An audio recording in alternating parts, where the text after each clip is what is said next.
estava a ouvir o podcast, o episódio que tu gravaste com O Zé Pedro Rodrigues, e ele estava a falar da questão de que hoje em dia, desde muito cedo, que a malta tem algum cuidado com a imagem, com a forma como se expõe, etc.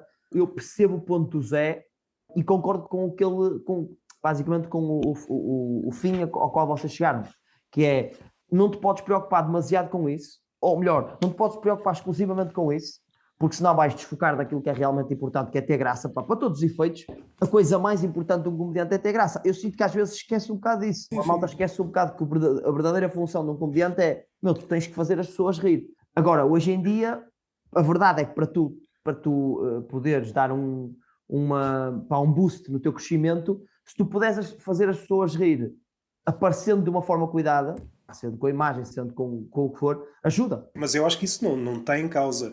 Eu acho que aquilo que nós vamos sentir quando estas gerações de comediantes chegarem à idade da reforma, ou estiverem mesmo quase a morrer, vai-se dar conta que foi aquilo que eu senti, e acho que disse com o Zé Pedro Rodrigues. No dia do apagão eu não senti falta de reels news. Tudo o que está a ser lançado é bem esquecível. Eu não estou a andar no meio do campo e a piada do outro, não sei o quê. Sim. Se for preciso, lembro de uma cena, sei lá, do Wright, do George Carlin, do Seinfeld, sei lá, do Jason Leigh. Mas estas coisas nós uns fazem melhor, outros pior para a net porque tem de ser. E isto vai ser um grande aterro daqui a uns tempos. Isto não interessa nada. Este é o jogo. Uma conversa cá de sair, gravei recentemente, uma ideia para uma série que era um universo paralelo onde o Ricardo Luz Pereira tinha de ter entrado nas redes sociais como um comediante normal. E ele certamente ia ser outro comediante. Ele não podia ser o comediante que é se ele gastasse o tempo que alguém que está mesmo nas redes gasta. Era impossível. Não, claro. Seria outra pessoa. Seria outra pessoa. E não só nisso, era tipo, ele, obviamente, eu não diria que tu moldas a tua forma de ser comediante e moldas o teu material em função das redes sociais, também não diria que isso acontece, mas pelo menos algumas vezes moldas e adulteras a forma como o apresentas, e isso aí já faz diferença. Nesse ponto é verdade, mas eu estava mais a pensar no lado do tempo despendido. O Ricardo Luz Pereira é muito aquilo que ele leu, aquilo que ele viu e a forma depois como ele consegue articular tudo o que viu e leu. E metade desse tempo, pelo menos, estivesse dedicado. Bom, deixa-me lá ver aqui como é que eu meto as legendas no Instagram, não sei o quê, como é que as fotografia. Ele depois não ia ter tempo para ler, tempo para construir as crónicas que construiu. E então ia ser um comediante pior. Eu nem referi um comediante. Há pouco tempo falei com um escritor já velhote, que é o gajo que mais sabe de Camões. E tu, diante de uma pessoa que sabe mesmo muito de uma cena, tu percebes, isto não dá para andar a brincar, não dá. É a diferença de um gajo que sabe mesmo a cena do ofício e depois um gajo que sabe, é bom, mas está a perder tempo no outro lado. Acho que é bem importante, tipo, por exemplo, numa fase inicial, que é onde eu comecei a fazer stand-up, que não foi assim há tanto tempo, mas já galgaste alguns. Sou capaz de ter saltado alguns patamares, mas de qualquer forma não deixo de ser um produto recente, não é? Desta área. Mas desta fábrica de humoristas, é isso? Sim, é isso. Eu lembro-me que quando comecei a fazer, uma das coisas que eu mais apreciava, ainda aprecio, que é tipo ir ver diferentes tipos de comediantes, diferentes tipos de stand-up ao vivo, percepcionar os bons ao vivo, dá-te uma sensação de que, tu tens mesmo que andar da perna. Tu tens de estar lá ao vivo a ver, não é tipo, disseram-me que aquele gajo é bom, estou a ver um beat no Instagram, não. Vai lá e percebe tipo, como é que o gajo funciona desde o momento em que ele sai da cadeira, vai para o palco, sai do palco, tipo, o que é que este gajo está a fazer? E eu lembro das primeiras vezes que via, eu ter exatamente este pensamento que é impossível, eu nunca vou fazer isto. Tipo, eu nunca vou fazer isto. Este raciocínio que este gajo acabou de ter, a forma como ele o construiu, a forma como ele o entregou, o nível de risos que isto causou, eu nunca vou ter isto. Eu lembro muitas vezes de pensar, tipo, é impossível algum dia eu ter isto. E essa sensação é importante tu continuares a tê-la. Ou seja, tu isto prolongando essa sensação ao longo do tempo. Não é agora que já tenho, agora que já faço isto e que já consigo fazer rir e que muitas vezes chego a palco e que tenho bom feedback do público, essa percepção não pode deixar de existir. Não. Continua a existir imensa gente para a qual tu deves olhar e continuar a pensar, eu não consigo fazer isto ainda. Tipo, isto aqui é bem difícil de fazer. E não estou a falar dos estrangeiros só. Sim. Para nós portugueses há muita facilidade de dizer isto do Shane Gillis e do Bill Burr e do Dave Chappelle. Não. É de gajos que estão mais próximos de nós. Não nos deve custar nada admitir que gajos que estão mais próximos de nós. Ontem fui uma atuação, e para a malta que estava lá, eu digo ontem porque eles não sabem quando é que isto foi, e até é ideal para mim, porque como eu atuo tantas vezes, ninguém vai saber qual é que foi. Ontem fui a uma atuação e estava a falar com colegas, a privar no camarim, estávamos a falar sobre um assunto, a discutir um assunto qualquer, e eu estava a olhar para alguns deles estava a pensar enquanto eles falavam de, pá, estes gajos têm mesmo muitos anos disto. Pá, deixa-me só ouvir o que é que estes gajos estão a dizer. Porque eles têm mesmo muito mais tempo disto que eu. Tipo, a quantidade de vezes que eles já tiveram esta conversa, comparado com a quantidade de vezes que eu já tive esta conversa, vai fazer boa diferença se eu tiver mais tempo a ouvir do que a falar. E muitas vezes eu acho que esta noção se perde um bocadinho por parte de quem cresceu agora já com alguma visibilidade. Ou seja, a facilidade com que nós temos hoje em dia de ter alguma visibilidade e de sermos alguém dentro do meio, tira-nos a real percepção de que nós não somos ninguém. Estás a perceber? Ficamos mais rapidamente a achar que somos alguém. Alguém gostou do meu post há uns anos, acredito eu que acontecia isto, tu eras comediante, e tu até seres alguém, não bastava 3.000 pessoas gostarem do teu post.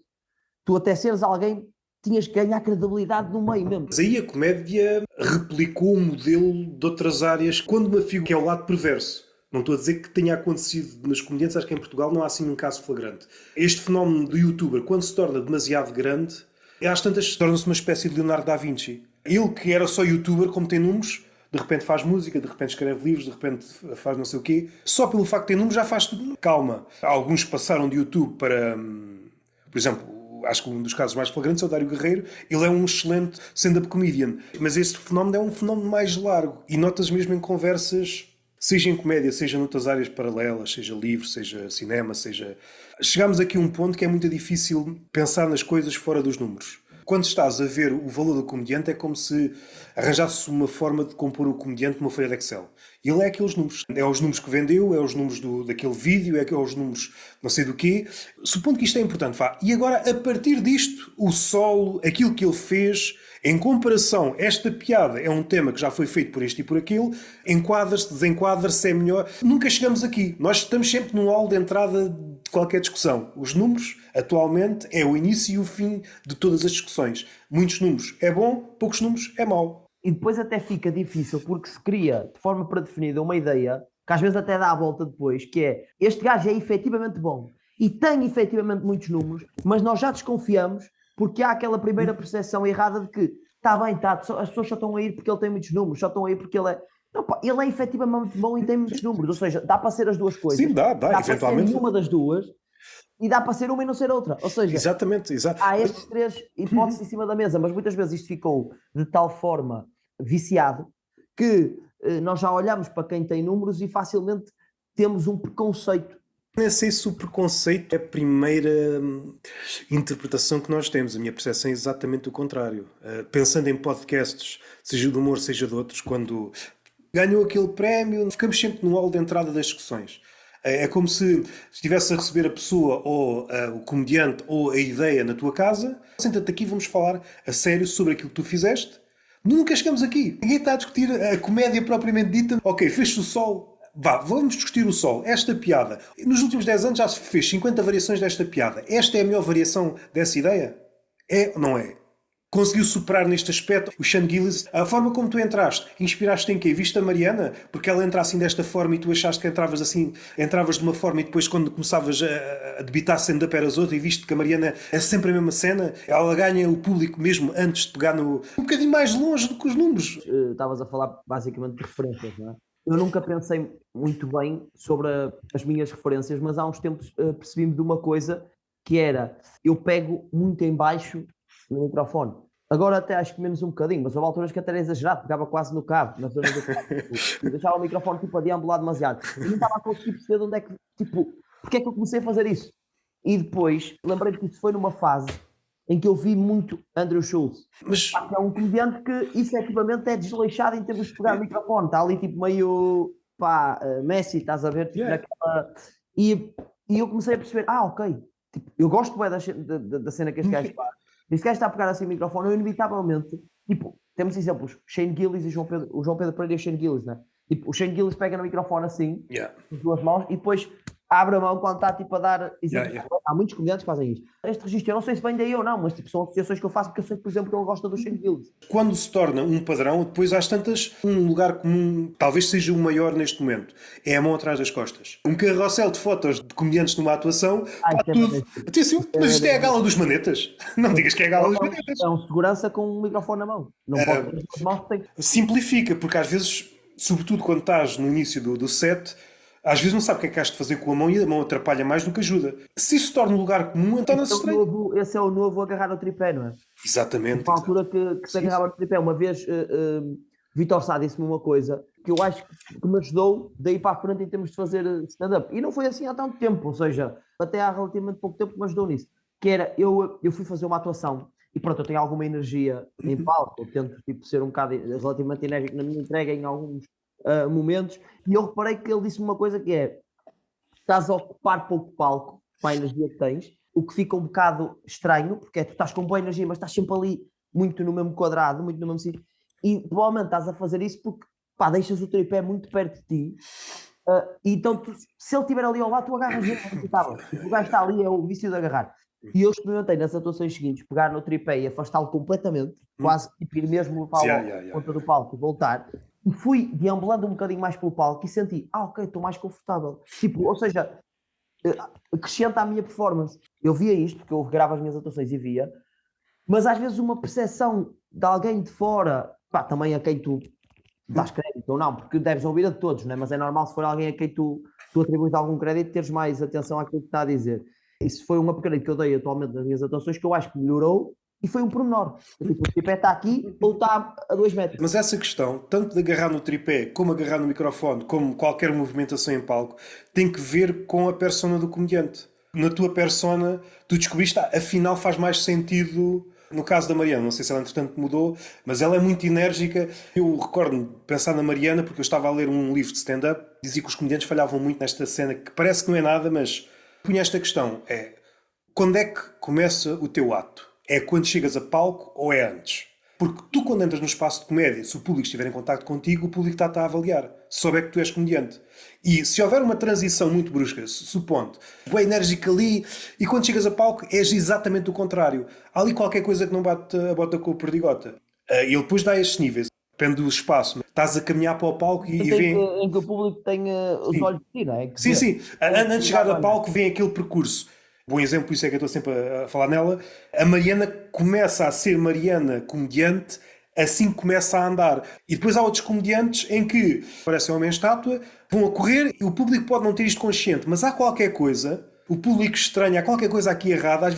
Qual é a imagem que passa quando tens o microfone mais abaixo, além de facilitar, sobretudo, para te verem os lábios, porque às vezes também isso é a diferença de perceberem ou não a piada. Mostras mais segurança. Às vezes até influencia depois a tua forma de estar em palco. A forma como ocupas o espaço. Por exemplo, o Salvador Martinha, aquele Salvador Martinha que nós conhecemos, se ele estivesse quieto, tornava-se outro comediante. Não é a mesma coisa. Há comediante. Tu dirias, está quieto. Não é para andares, é para estás quieto.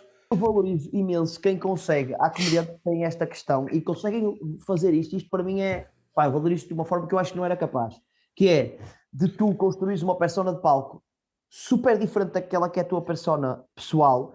E para mim o mais difícil não é tu construir isto e ter sucesso durante algum tempo. O mais difícil para mim disto é tu construir isto e isto perdurar no tempo durante imensos anos. Porque é a quantidade de vezes vais ter que fazer o dobro ou o triplo do esforço para criar que eu tenho que fazer. Porque eu posso simplesmente pegar na forma como eu olho para as coisas no meu dia-a-dia e levá-las para ali e posso replicá-las quase da mesma forma que eu as replicaria no dia-a-dia, depois acrescentando a parte técnica da escrita de comédia, não é? Obviamente a escrita de piadas ou acrescentar o máximo de piadas possíveis àquela situação, mas quem está a criar uma persona completamente diferente daquilo que ele é na vida real, pá, o quão difícil deve ser tu tens que fazer tudo na pele daquela persona que criaste, estás a perceber? Tipo, e por isso é que nós conhecemos muito poucos casos de gente que não é o Kevin Hart. Vou dar o exemplo de um comediante que, obviamente, tem um sucesso que é quase inegável. Foi mais fácil pegar neste assim. Depois o próprio Bill Burr. Mas podemos pegar nestes dois exemplos. São gajos que tu vês o gajo num podcast, vês o gajo na vida, vês o gajo num filme. Pá, é sempre aquilo. É tipo, pá, aquela é a persona dele. E é muito mais... Desculpa-me à parte, mas sobretudo nos norte-americanos há aqui um detalhe que me parece importante. Assim que se liga uma câmara, eles transformam-se. É natural. Tu não conheces o Bill Burr fora de... Não ia até tão longe. Ao contrário do português normal, mesmo aquele que está habituado com câmaras, mesmo treinado, Assim que se liga uma câmera há sempre este desconforto, assim que se liga o microfone há sempre este... Se pusesse o microfone assim como o bebê nasce, ele podia gravar um podcast. Está habituado com as câmaras? Bora fazer um podcast.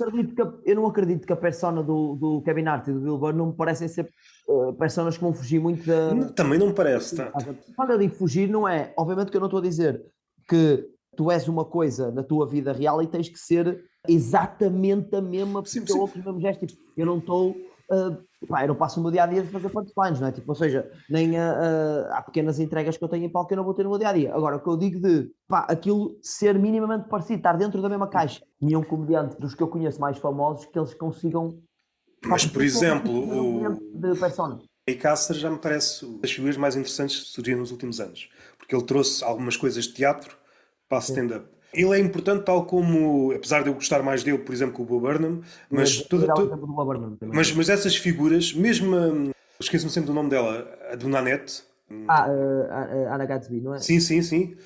E o Carmichael. Estas figuras, dá para fazer stand-up de uma forma completamente diferente. O Bo Burnham, no último especial, e se tirarmos o público todo, continua a ser stand-up? E Dimitri Martin também. Sim, mas o Dimitri Martin talvez sim, mas não tanto. Eu acho que esta palavra que é muito usada atualmente, o disruptivo. Eu acho que o Acaster foi muito mais disruptivo. Os callbacks do James Acaster são de outro nível. Sim, sim. O facto de fazer callbacks entre especiais, mesmo a própria forma de fazer o callback é um callback mais literário. Ele trouxe toda uma linguagem diferente. Já vi noutros registros e ele não é exatamente como está nos solos. Agora que falas de callback, estava no outro dia a discutir isto com um colega que é... Eu não gosto, quer dizer, não gosto. Eu gosto bastante até de que se respeite e gosto bastante de que se usem as técnicas mais convencionais, não é? Da comédia, tudo bem. Mas o callback acho que se tornou tipo uma fórmula mágica de closer, sabes? Sim. Não tenho closer para a piada, não vou arranjar outro. Tipo, não vou tentar ter aqui uma... o callback é o mais fácil. É tipo... Exatamente. Claro que depois que as pessoas vão dizer, está bem, mas dentro dos callbacks há os bons, há os bons. Eu percebo isso tudo. É como dentro das piadas, é como dentro de tudo. Sim. Agora, não sei, tipo, sinto que a partir do momento em que se torna meio fórmula mágica para fazer aquilo... Eu até te posso dar um exemplo. Eu vi recentemente um comediante que eu nunca tinha visto fazer aquele material e pelo tom que ele estava a utilizar no fim, isto veio um callback. E veio um callback. Também temos que nos lembrar que nós fazemos stand-up para os comediantes, não é? Eu estou sempre à espera, se calhar é o lado mais romântico, surpreende-me. Arranja-me uma piada que eu fico, de onde é que foste desencantar esta merda? E no outro dia, por exemplo, fui atuar. Eu não quero estar a dizer o material dele. Mas se é para elogiar, diz-me pelo menos o nome que ele fica todo contente. Não. Eu vou elogiar, foi o André Pinheiro. Fomos atuar e o André, ele estava a fazer um beat e aquilo acaba com ele a dizer tipo, pronto, e foi isto. Tipo, e diz só isto, e ele não acaba. Tipo, ele não acabou a piada. Mas aquilo é o closer dele. O closer dele é não haver... Sim. Teve imensa graça. Ele saiu e eu disse tipo, mano, havia imensas possibilidades de callback para meter aí. E é bué da gente que tu tenhas escolhido propositadamente que o teu closer fosse não bem closer. Tipo, ele disse tipo uma cena que é mais ou menos, não sei se é bem o que a malta estava à espera ou não, mas ele diz aquilo e fica tipo, é isto e não diz mais nada, e o público fica, não nos vais dar mais nada. E isso causa riso, isso causa uma sensação... Mas causa riso é um diagnóstico para percebermos que, pelo menos na zona de Lisboa, a comédia já está noutro nível. Nem estou a pensar no comediante, estou mais a pensar até no público. O público já sabe que o esquema normal é este, está a brincar com isto ao não fazer. Percebi, surpreendeste-me. Porque se não percebesse a convenção, o público só ia achar estranho. Fez duas que me partiram a rir, essa, e depois fez outra que foi... Pronto, quem conhece o André tem muito aquela cena de ele estar a fazer comédia e de vez em quando vem atrás do palco, mas anda tipo de costas para o público um bocadinho atrás e depois volta para a frente e diz outra coisa assim, pronto. Ele tem aquela entrega dele muito específica. E ele faz uma piada, ela não corre assim tão bem, e ele diz uma cena que é tipo, pronto, vais atrás, voltas à frente e segue mais uma. Aquele assumir de, é o que é, vamos lá, vamos ao processo. Sim. Esse assumir também, acho que é mais para comediantes, mas o público usa muito. Se calhar é das melhores alternativas, mas é algo que ele não pode utilizar muitas vezes. Se calhar 2 vezes, já a terceiro o público... Eu até acho que é uma. E ele só usou uma vez. Sobretudo quando nós estamos a começar, há esta cena de quase ser um bocado arrogante para o público. Não, vocês é que não perceberam. Às vezes isto até funciona, mas tens de ser um comediante muito particular, mas a maioria das vezes corre mal. Tu crias uma distância em relação ao público. E mesmo no limite, tu consigas arranjar uma certidão para dizer o público é estúpido, não digas. Não vais ganhar nada com isso. Nunca houve uma situação em que o público descobriu que era estúpido, agora a partir daqui vão-me rir. Eu às vezes dou por mim a dizer coisas tipo, epá, mas sim, esta era uma merda. Esta está mal feito. Tipo, eu já dei por mim a dizer tipo, ok, obrigado, eu vou para casa e vou ver como é que isto fica. Parece numa próxima que eu vou ver como é que isto fica. Tipo, isto é uma merda. Uma vez que comecei foi. Não teve quase reação nenhuma. O quê? Eu disse isto em voz alta? Isto era mais para mim. E o pessoal riu-se. Eu acho que tens duas, mas não podes utilizar esta frase. Tens que usar outra quando o gajo está a testar. Olha, uma boa pergunta. Isto acho que é um bom tópico, que é, eu, por exemplo, eu reparo que há muitos comediantes que, alguns até fazem aquele exagero de vão com o caderno, levam o caderno, pousam o caderno, explicam que estão a testar ao público, depois vão ao caderno ver várias vezes e assumem que estão a testar. E eu, por exemplo, eu quando estou a testar, eu prefiro não dizer nada, assumir aquilo como uma atuação absolutamente normal. Tipo, esse trabalho é meu. Tipo, esse não é trabalho de quem pagou 6 euros de bilhete, estás a perceber? Ou seja, 6 ou 7 ou 10 ou 15.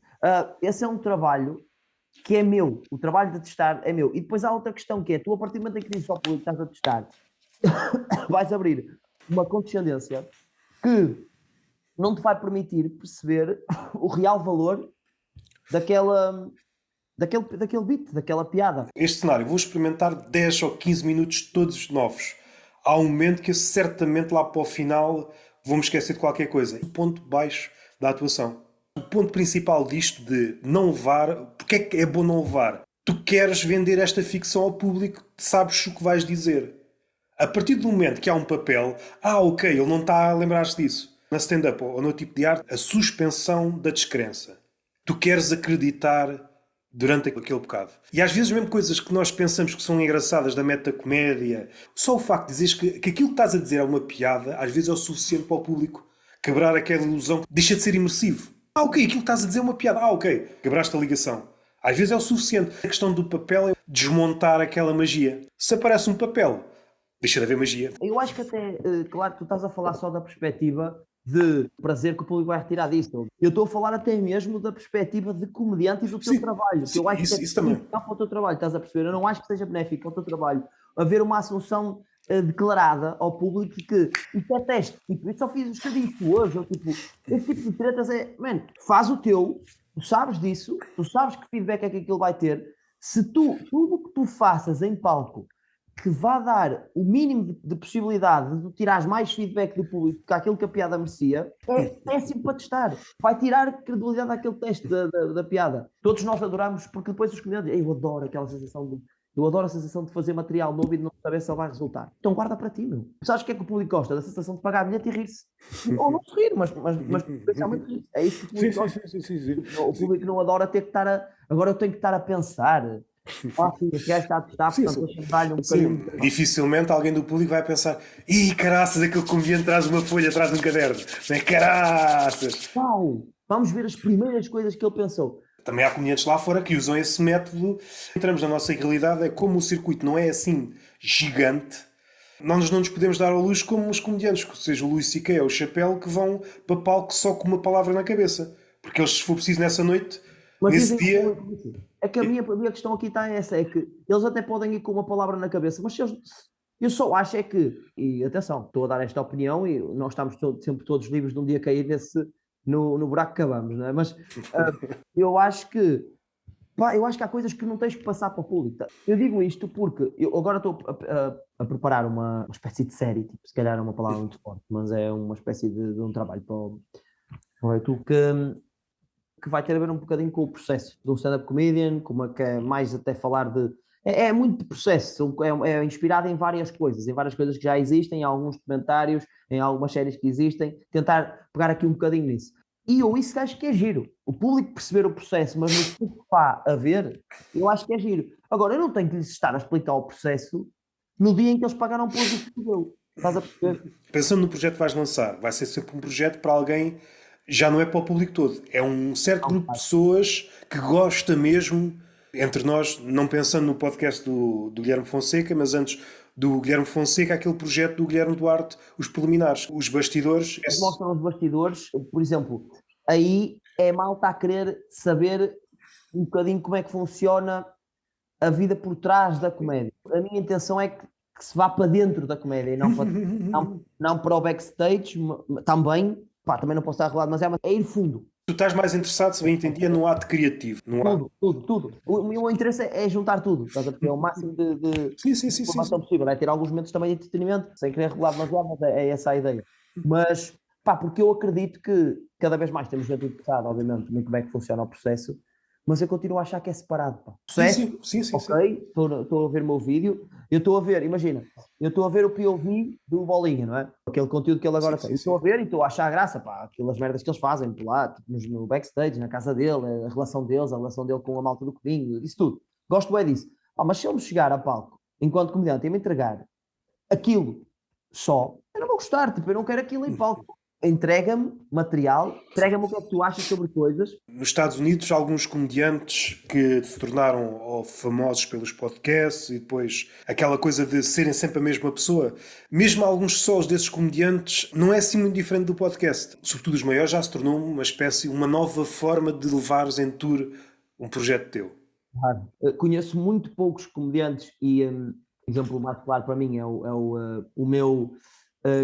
eu acho que é o mais comedian, um dos mais comedians de Portugal, dizer o mais posso estar a ser exagerado, mas é um dos mais comedians de Portugal, na verdadeira acessão da palavra, que é o Hugo Souza, que é um daqueles comediantes que vende stand-up com stand-up, não é? É um dos principais a fazer isso, ou seja, ele conseguiu vender stand-up a fazer stand-up, mas isso obriga-te a fazer uma coisa que ele faz, não é? Que é, pá, que é andar sempre, não parar. Tipo, é sempre a testar, sempre a testar. Qual é o lado negativo? Qual é o lado negativo de ter coisas à parte que possam ter que ver com comédia ou não ter que ver com comédia? É que se torna uma servidão, tudo se torna demasiado. Eu agora estou a ler a biografia do gajo, do Seinfeld, do Kramer. Nem está a ser nada especial, até me arrependi de comprar o livro, está a ser uma merda. Mas o trabalho que aquelas coisas dão, não dá espaço para fazer outras coisas. E apesar de estares a gostar de fazer aquilo, é pá, sei lá, o Seinfeld. É por isso que o Seinfeld não está a fazer séries a torto e a direito, porque o que ele gosta. Também tem a série com o maior sucesso, ou pelo menos a par do Office do Ricky. O gajo podia, se quisesse, viver só das royalties do Seinfeld. Tens de pensar, além de ti, tens de pensar nas pessoas que estão no projeto. Às tantas quase já não depende de ti, apesar de ter começado por ti. E há comediantes e há artistas que depois não conseguem sair disso. É claro que há mais leituras. O Eddie Murphy foi um caso desses. De repente entra no mundo dos filmes. Pode haver comediantes que, se eu pudesse, só fazia stand-up.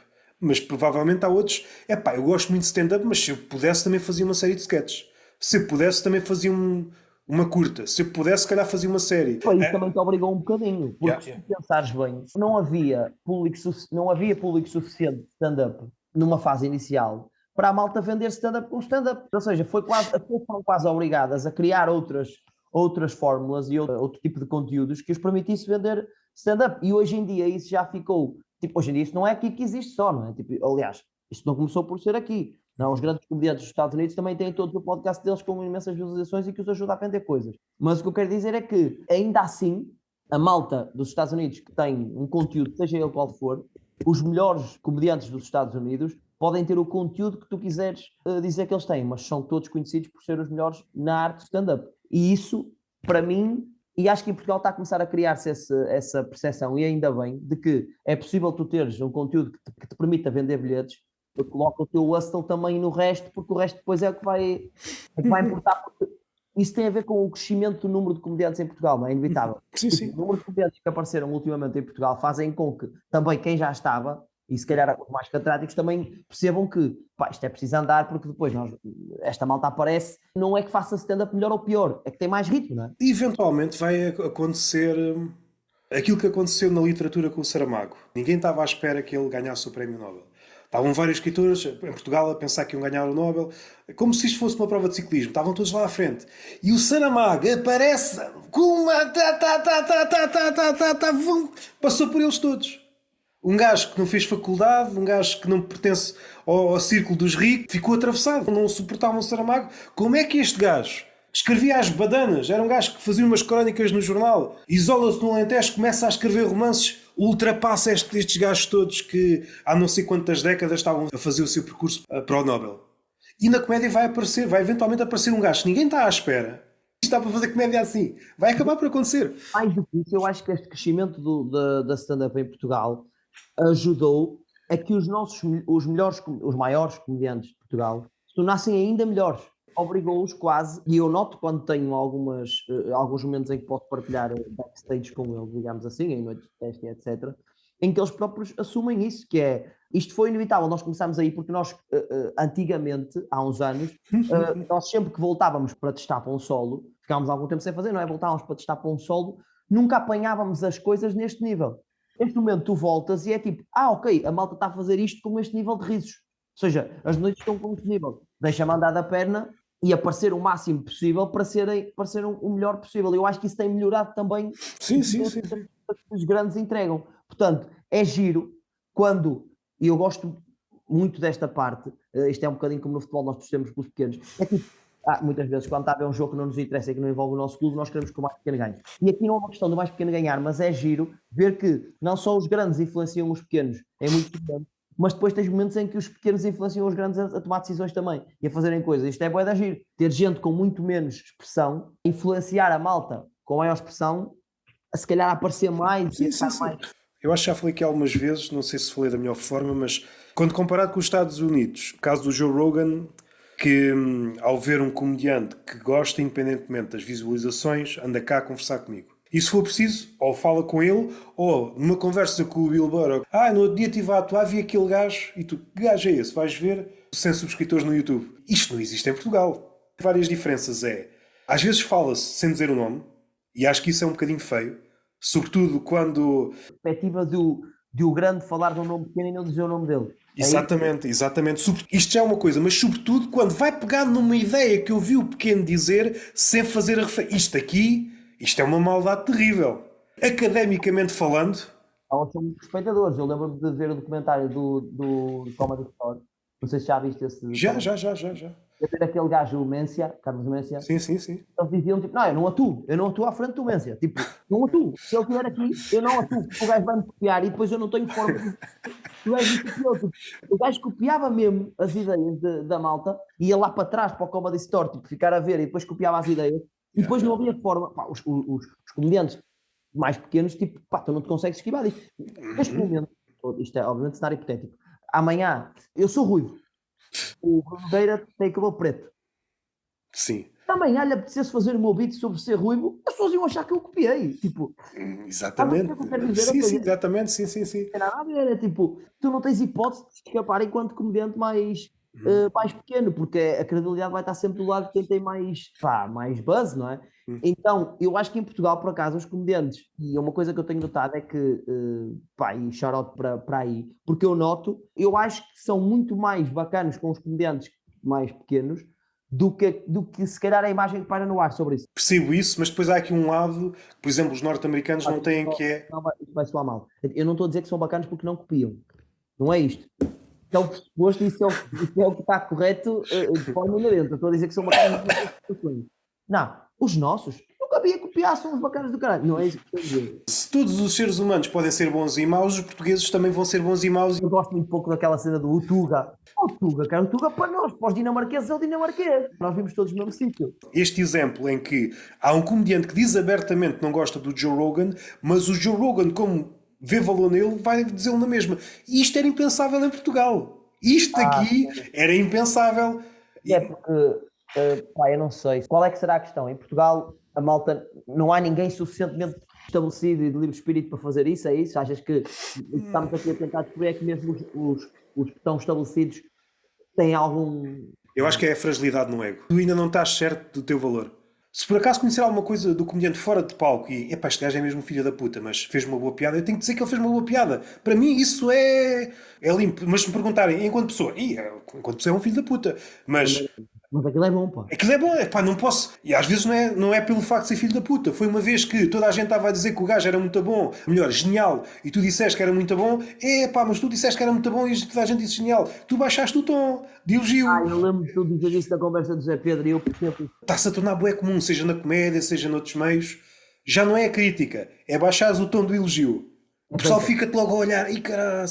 E a partir daí, isso vai ter com o comediante e tu não o criticaste. Genial, considera o Jorge Carlin. Considera mais 2 ou 3. Eu lembro de dizer, ainda agora está a falar entre comediantes, e eu dizer que tipo, opá, sei lá, os últimos as últimas coisas do Dave Chappelle não me deixaram agarrado.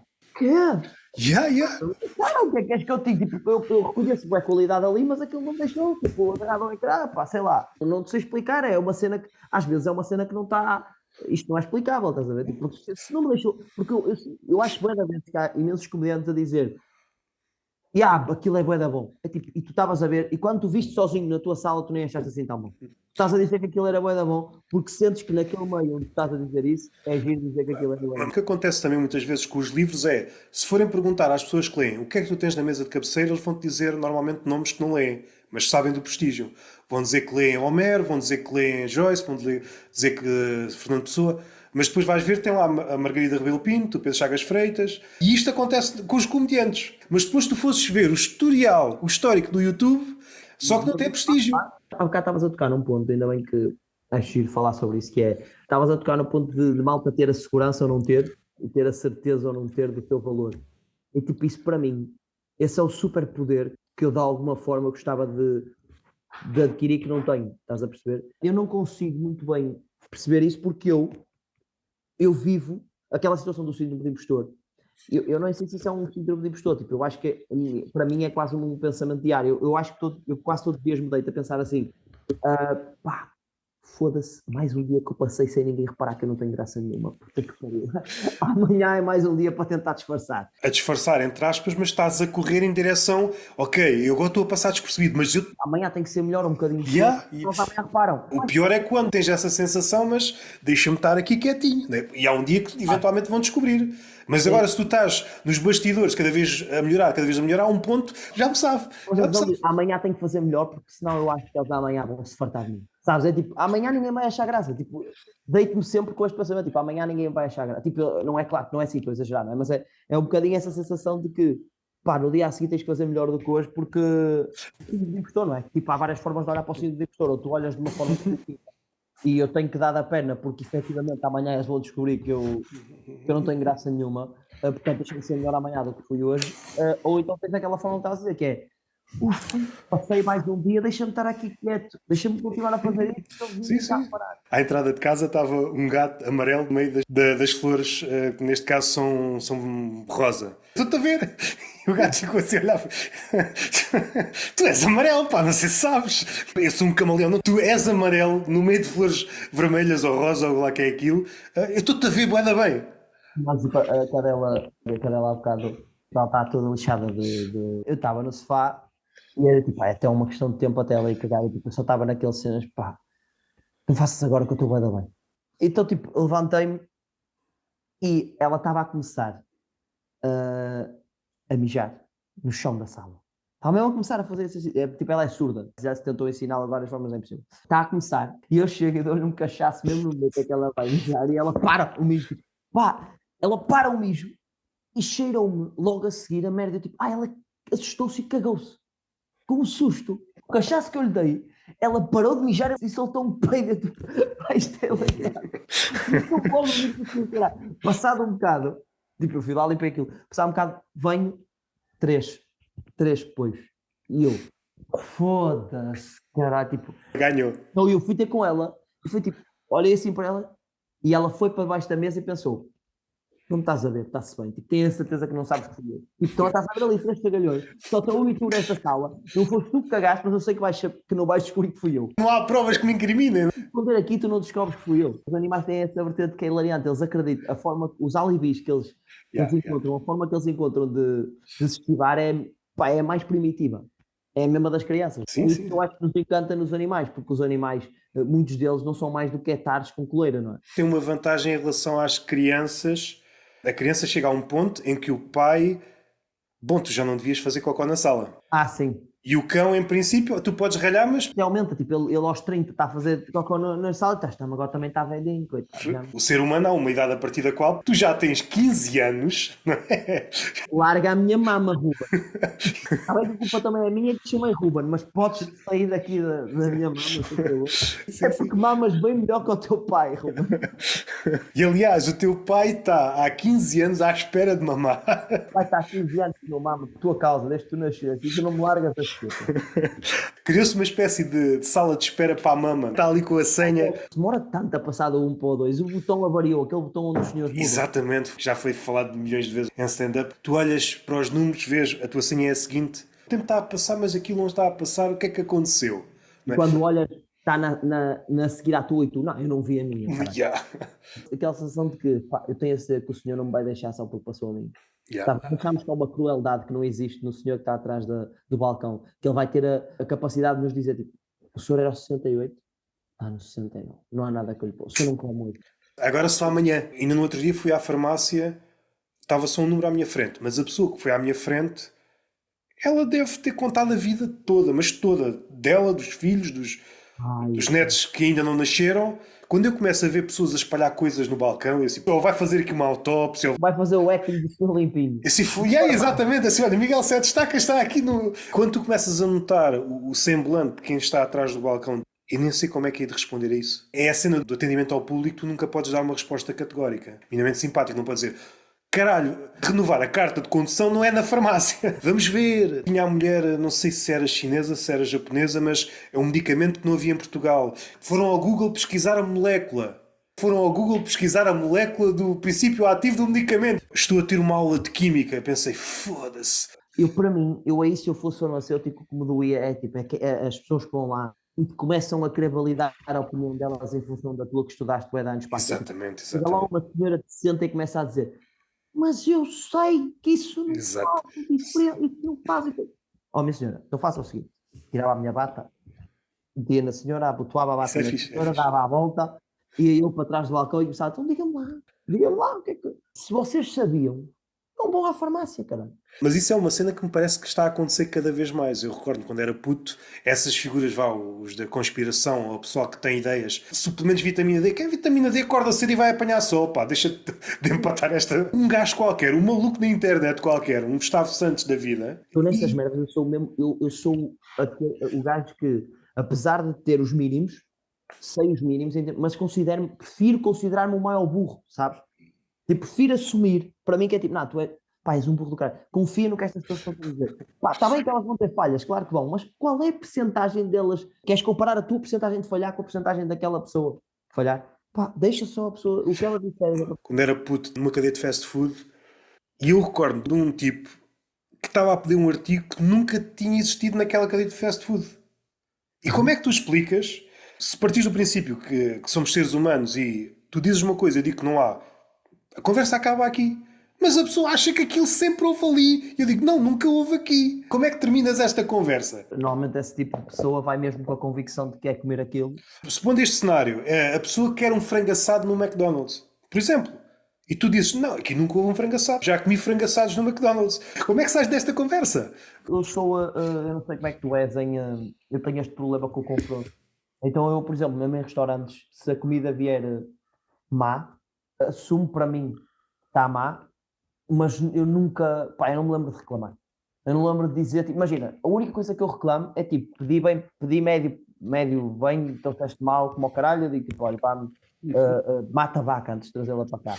Agora, se for mais do que isso, tipo, fazer juízo de valor da comida, eu tenho muita dificuldade. Os restaurantes também têm alguma dificuldade. Nós sabemos de histórias, volta para trás, e em que moldes é que vai voltar para trás? Eu acho que nunca houve uma vez, eu, por exemplo, no McDonald's para mim é o mais escandaloso, malta que pede o McFlurry e aquilo vem com pouco orel, e tu tens a coragem, tu gostas de cuspe, se tu vais lá e dizes, isto tem pouco orel, e depois é a forma, aquela malta que chega lá e diz, olha, isto não tem orel nenhuma, eu paguei quase 2 euros para esta merda, isto não tem orel nenhum, para trás e meta mais orel, é tipo, não, isto sabe melhor com custo. Agora fui buscar uma memória, eu acho que a primeira vez que eu vi uma situação deste género era putinho, uma sandes qualquer em que tinha rodelas de tomate e a pessoa tinha pedido sem tomate, mas tinha vindo tomate, pedi sem tomate, tirar as rodelas de tomate, está resolvido. Punhas-te novamente na fila para dizer à pessoa, eu tinha pedido sem tomate e está com tomate, pode-me tirar o tomate. Isto não é preciso ter formação para tirar o tomate.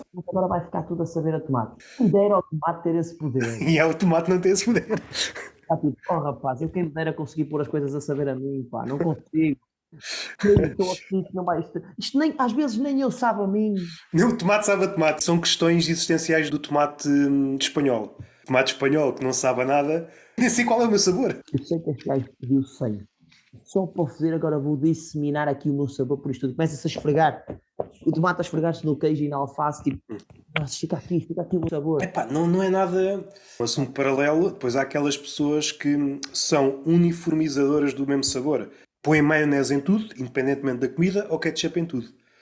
Tu às tantas não gostas de gastronomia, gostas do sabor dessa cena em específico. Maionese em carne, arroz, batatas, peixe, etc, etc. Tu gostas bué de maionese. Essa cena de lata em superfícies, tipo, a minha mãe tinha uma quando eu era puto, que fazia sempre às lojas que nós íamos. Eu não tinha noção de que ela, efetivamente, às vezes conhecia as senhoras das lojas. Então, tipo, ela fazia uma coisa comigo que mudava bem, que é, nós estávamos ali, pegávamos no artigo, eu experimentava, ficava bem, chegávamos à caixa e ela soltava aquele... ah, agora, qual é o preço? Não tem um descontozinho. Não, cara, se não estava na etiqueta. Se tivesse desconto, tinha na etiqueta a dizer que tinha desconto, estava na porta a dizer que tinha desconto. Tu não vês que não tem desconto? E eu estava ali ao lado e estava tipo, deixa cá, já não quero, se calhar não fica bem, eu estou um bocado apertado, o chapéu, deixa eu estar, tipo, era a minha mãe ali a tentar, pá, mas depois é que me fui apercebendo que ela fazia isso mais quando conhecia as pessoas, mas para mim, naquele momento, como eu não tinha essa noção, eu ficava tipo, pá, não acredito que a minha mãe está a tentar sacar 3,70 € a esta senhora. Sobretudo pessoal que ia a mercados ou feiras em que isso é normal, regatear. Vou à Zara, vou regatear, claro, eu vou regatear. Lembra que foi as primeiras vezes que eu entrei com a minha mãe no shopping, que ela vai-me chegar à Vesca. O preço está tabelado. Eu estou a imaginar a minha mãe agora. A minha mãe ia se ver lixada agora. Agora, na Vesca e na Zara tem aquelas superfícies automáticas para tu pagares. Ela ia começar a dizer para a máquina: não me faz, isto é este o preço que tens aqui, pá, não me fazes um desconto. Isto se calhar até era engraçado. Na etiqueta haver uma cena em baixo a dizer preço negociável. E tu Ah, chegavas ali e havia só uma pessoa na loja ou duas pessoas, tu ias regatear com essa pessoa. Mas só alguns produtos selecionados. Estes dá para regatear. Era uma experiência. uma forma de fazer isso era nas máquinas agora automáticas, tinha uma espécie de slot machine, não é? Pode ser puro. Se colocar mais, se pagar mais 30 cêntimos, tem direito a ir ali a uma roda da sorte onde lhe podem sair 50%. Eles iam ganhar o dobro do dinheiro. Bué pessoas iam tentar essa merda. Quando era puto, havia máquinas destas em todo o lado, em todos os cafés, em todos, que eram máquinas cheias de peluche e depois aquela garra que puxava. É os scams da humanidade. Havia um gajo que tinha dominado os truques e era o gajo que conseguia tirar. Depois mais ninguém conseguia tirar. Essa máquina que inspirou o número. Plot twist. Essas máquinas foram trazidas para Portugal pela família do Numeiro. E pela família do número era lindo. Não, mas essas máquinas eram mesmo.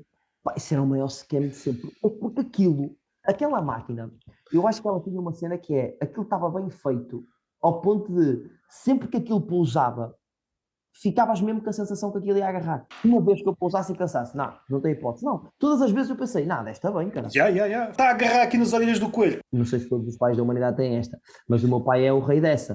Ele dizia tipo, nós passámos para a máquina daquela dele.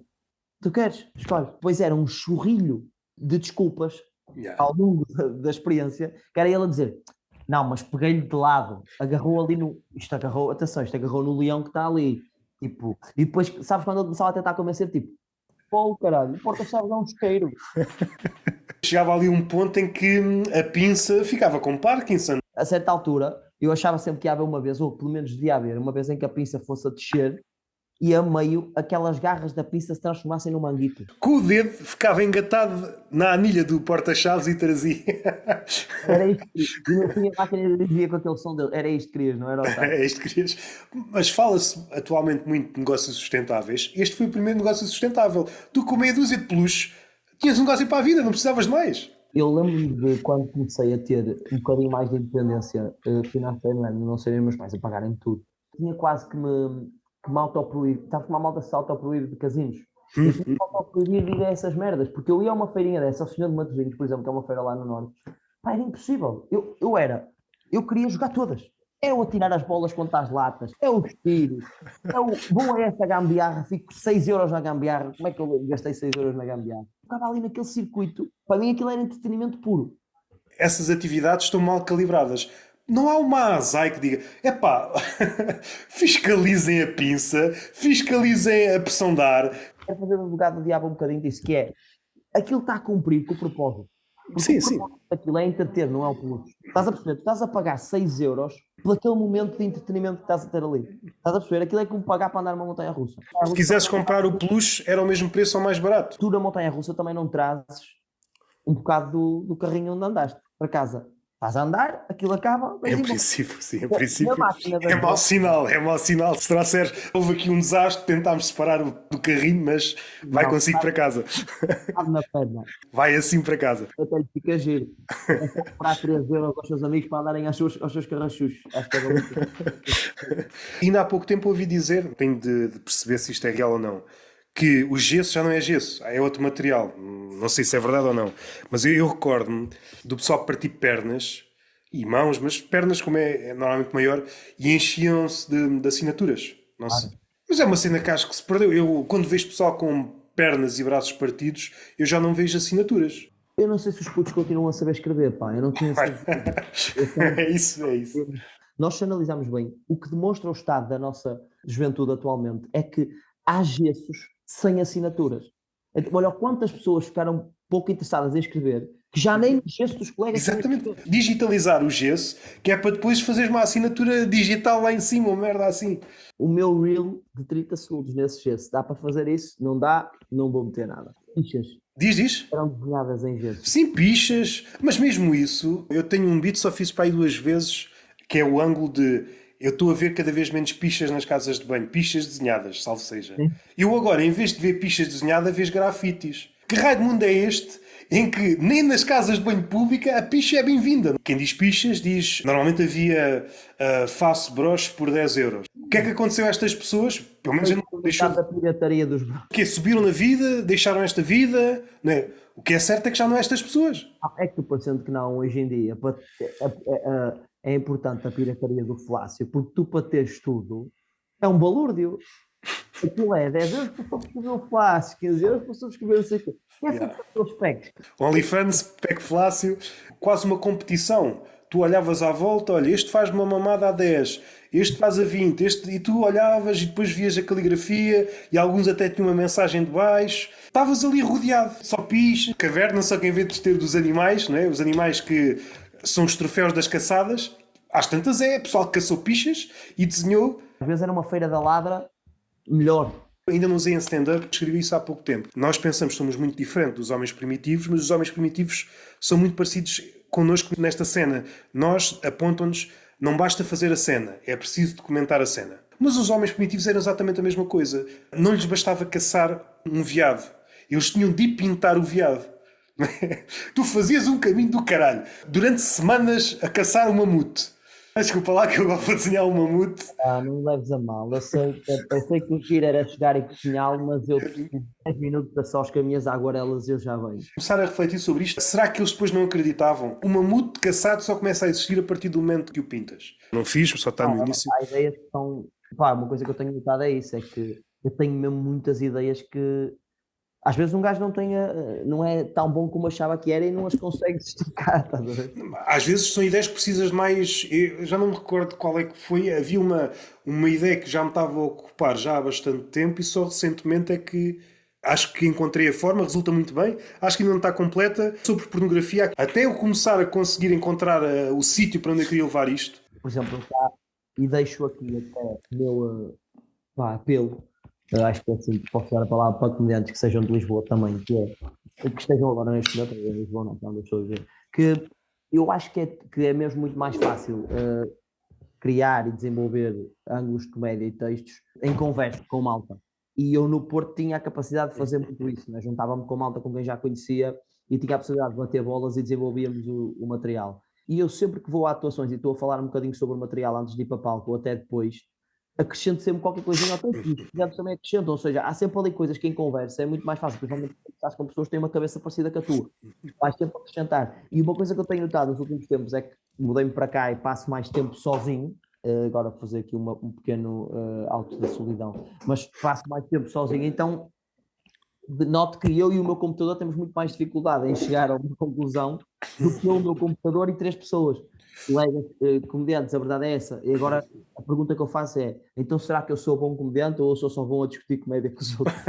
Tem muito que ver com o teu estilo de comédia, porque o teu estilo de comédia cresce Das conversas que eu me recordo com o João Pedro Pereira, muito do que ele leva a palco, se eu me recordo das conversas dele, é coisas que ele ensaia e depois outros comediantes não tem nada a ver. Não tem nada a ver o registro que estás a utilizar numa conversa e depois aquilo que levas a palco. Mas eu acho que assim,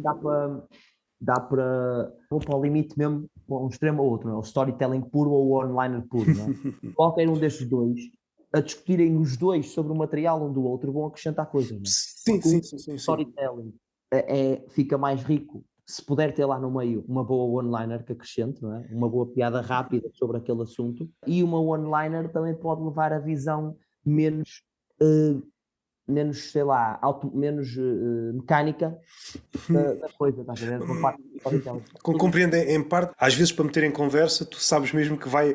Aquilo que acontece quando o comediante está supostamente a ensaiar material, tiveres o olho treinado e o ouvido treinado, sabes sempre que, ok, a partir daqui o gajo está a experimentar. Mas o online ainda é mais visível, não é? Tens quase de fazer um silêncio antes e uma online, às vezes em conversa. Sim, não, mas imagina, eu não estou a falar de tu estás a testar com os comediantes sem assumir isso. Não, eu estou a falar de assumir mesmo. Eu falo mesmo do ponto de vista de estamos todos sentados e tipo, pá, este é o meu beat, este é o material que eu estou a criar, pá, e estou aqui com dificuldade em desenvolver a partir. Ok. Sim, sim, sim. É que nós estamos nisto. Eu digo é que neste ponto, a cabeça do one-liner e a cabeça do storyteller conseguem trabalhar em conjunto, estás a perceber, para construir Sim. qualquer um dos dois. Já falaste com o Roberto Correia. Já falei. Pronto, estou a trabalhar na rádio, não é? Tenho a rubrica de rádio, onde muitas vezes eu sei que uma das formas de comédia que acrescenta a uma rubrica de rádio é o trocadilho. Obviamente, se for usado em exagero. Não, mas está a ganhar força. O trocadilho não era uma coisa que aparecia assim muito e não sei se graças ao Manuel Cardoso que começou a usar agora com muita recorrência. Eu não consigo usar com tanta recorrência porque a minha forma de entregar não bate muito a bota com a perdigota, estás a perceber? Mas de vez em quando meter ali no meio é giro. E o Roberto, por exemplo, o Tomás Matos também, mas o Roberto é um comediante que é muito forte nesse tipo de trocadilhos. Eu às vezes na brincadeira digo-lhe, pá, tem aqui esta rubrica escrita. E começo-lhe a ler e ok, se conseguires meter aqui 2 trocadilhos eu pacto. Eu só preciso de 2 trocadilhos que eu não estou a conseguir chegar lá. Ou seja, a minha cabeça não é uma cabeça que vá para o trocadilho. Tipo, ou seja, consigo buscar algo.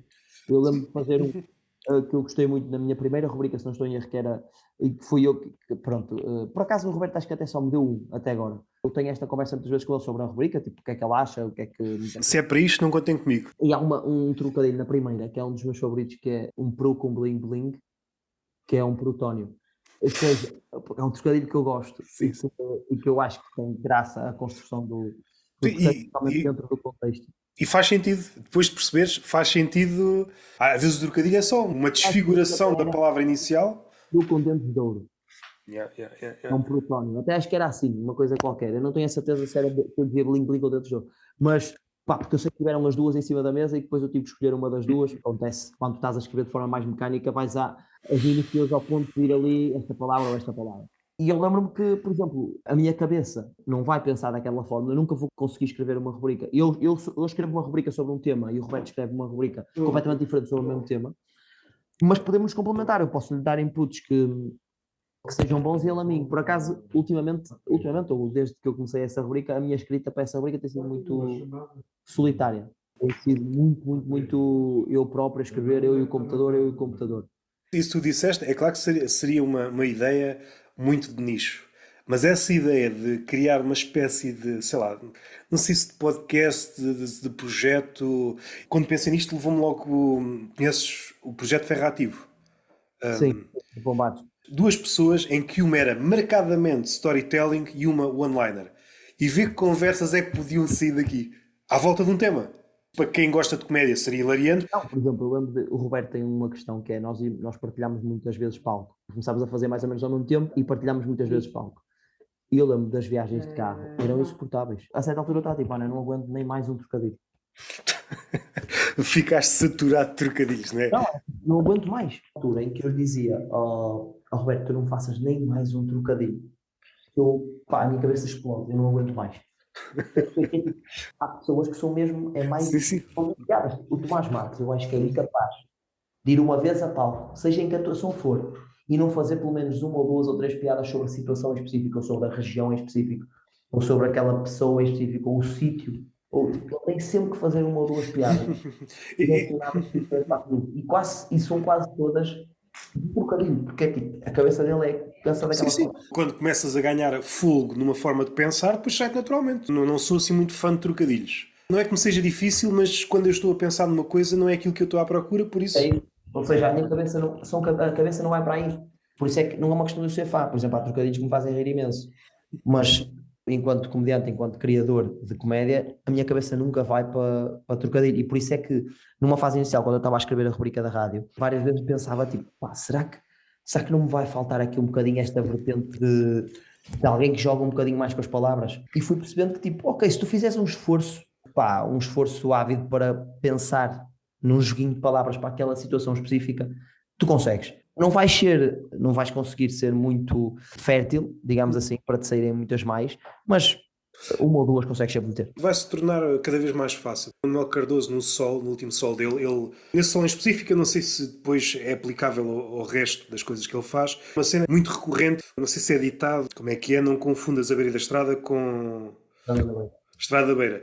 E ele tem muitas punches deste género, de trocar as palavras. Pode inicialmente ser difícil. Se quiseres, fazes 20 piadas deste género. Ou seja, é mais uma ferramenta e só isso faz parte do teu arsenal. Estás em rádio, um buffet, serves aqui mais uma maminha, mas serves também uma salsichinha, serves aqui um bocado. Descobres a tua voz e descobres o que é que as pessoas para quem tu estás a falar querem também, não é? Querem ver, querem ouvir. Tipo, e vais percebendo também de que forma é que podes utilizar a teu favor as várias ferramentas da rádio. Para fechar, a gente não falou nada nisso, mas havemos falando outra vez, só assim um lamiré. Que diferença há em preparar programa da rádio? Eu não sei se o melhor a designação é esta, se é talk show.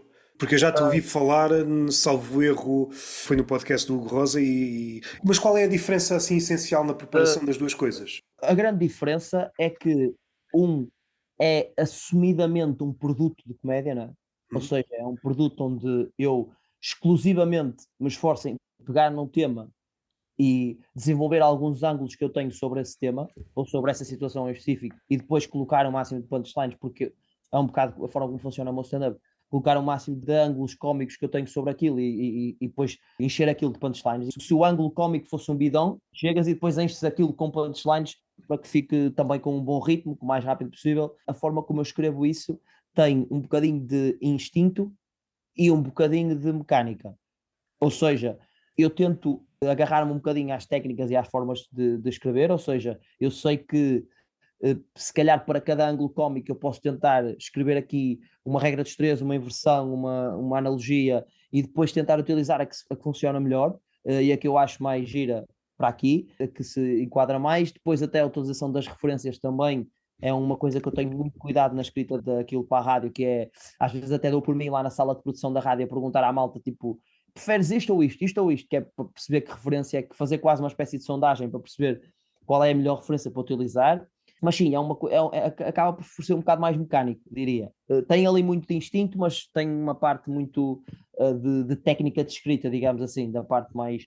No Blue Light Show é um bocadinho mais pegar só, está dividido em várias partes. Uma parte quando é com o convidado, basicamente sou eu a dar um bocadinho a conhecer o convidado também, a conhecê-lo eu, em alguns casos que também não conhecia muito bem, a apresentá-lo ao público, né? E depois tentar usar a personalidade que o convidado me traz para desenvolver ângulos cómicos com ele, ou só contarmos histórias do nosso dia a dia, ou seja, é uma coisa mais aberta. É Hum. ali uma mistura entre algo guionado e preparado para ter graça, mas que também funciona um bocado como podcast de conversa, um híbrido entre isto. Por acaso não tenho visto os últimos, mas eu recordo os primeiros que vi. Era uma espécie de monólogo Sim, inicial. isso era o início. O monólogo está em stand-by, digamos assim, Ah, ok. porque eu gostava daquilo, gostava mais de descobrir um sítio dentro do talk show onde ele pudesse entrar que não no início. Eu não estava Ok, ok. estava daquilo no início. Então, estou a tentar descobrir ainda de que forma é que eu posso inserir de uma forma mais leve, sem ser tão chapado como eu o dava, estás a ver? E pronto, mas basicamente aquilo está lá um convidado, o convidado leva também um ângulo cómico dele, ou neste caso eu até digo só para levar um tema da semana que lhe tenha Hum. acontecido, para aqueles que não são tão ligados com a comédia, quando vão comediantes, já sei que eles vão tentar pegar, obviamente, num ângulo mais cómico e mais desenvolvido já à partida. E depois pegamos daquilo, conversamos sobre aquilo, damos as nossas ideias. Basicamente eu diria que A rádio é 100% guião. O guião está também pensado para as outras pessoas que estão ali à tua volta? Estamos todos a ler. Todas as palavras que são debitadas naqueles 6 minutos foram escritas por mim. Todas as pessoas são marionetas do teu Exatamente. guião, não é? Obviamente há momentos em que se foge ligeiramente. O suposto é que todas as palavras que são ditas durante aqueles 6 minutos sejam palavras escritas por mim. Enquanto que no Lubulo, obviamente isso não acontece, né? Estamos a conversar e é tentar, dentro da conversa, que aquilo seja o mais aproximado da comédia possível. Estás a perceber? Acho que a melhor definição é esta. Dentro de uma conversa, aquilo que possa ter um máximo de comédia e que faça rir o máximo possível. Dentro de uma conversa. Portanto, diferente, mais livre. Não mais fácil de preparar, igualmente difícil por tudo o que engloba em termos de recolha de informação e etc. Temas da semana, mas se calhar mais leve de fazer. Sinto-me menos pressionado quando me sento na cadeira da bula, estou menos nervoso, se calhar quando estou ali sentado, porque sei que em última instância conversar só com o convidado pode dar um episódio interessante, enquanto que na rádio não. Se as punchlines não forem boas. Sobretudo se for com um comediante, quando estás com um comediante, é um efeito de contágio. O mesmo que acontece na stand-up, pelo facto de tu achares graça e estás fixe enquanto estás em palco, já estás a contagiar o público porque o público está a achar que tu estás a gostar e pronto. Aquela metáfora do Seinfeld, cachorros a brincar uns com os outros. Ou seja, as cabeças sofrem todas da mesma patologia, portanto vão todas para o mesmo sítio. Uma palavra um bocado que diminui um bocadinho o que eu quero dizer, mas vão para a palhaçada, não é? Não diminui. É o que é. E as últimas palavras são tuas, podes dizer onde é que as pessoas podem seguir, se quiseres dar alguma recomendação e termina da forma que quiseres e está feito. Pá, antes de mais agradecer, não é? Já tinha estado aqui, obrigado pelo convite e é sempre uma conversa bastante interessante. Eu tenho um bocadinho eu reparo que nos outros episódios se calhar divagas mais por outros temas com a malta que não tanto comédia e humor, mas eu se calhar estou numa fase em que a minha cabeça leva-me sempre a falar sobre esta temática. Não faltam aí oportunidades para voltarmos a falar e de outra forma. Exatamente, exatamente. Pá, se quiserem ver, pronto, redes sociais, né? Já sabem, tem Instagram, tem TikTok. O que eu posso dizer é que em breve poderão haver aí coisas na estrada e poderão haver também coisas no YouTube, da minha parte, não só de stand-up, mas também outras coisas. E na estrada será mais relacionado com stand-up, efetivamente. Em breve deverá surgir aí uma novidade ou outra. Portanto, é a malta estar atenta e é isso. E continuar a trabalhar, não é? E rádio, já sabem, 5h30 às terças e às sextas, se é para isto não contem comigo. Segundas-feiras gravo o Bull Night Show, quem quiser assistir ao vivo também é falar comigo nas redes sociais e sai à terça. Muito obrigado, ótima conversa, não se mexe mais.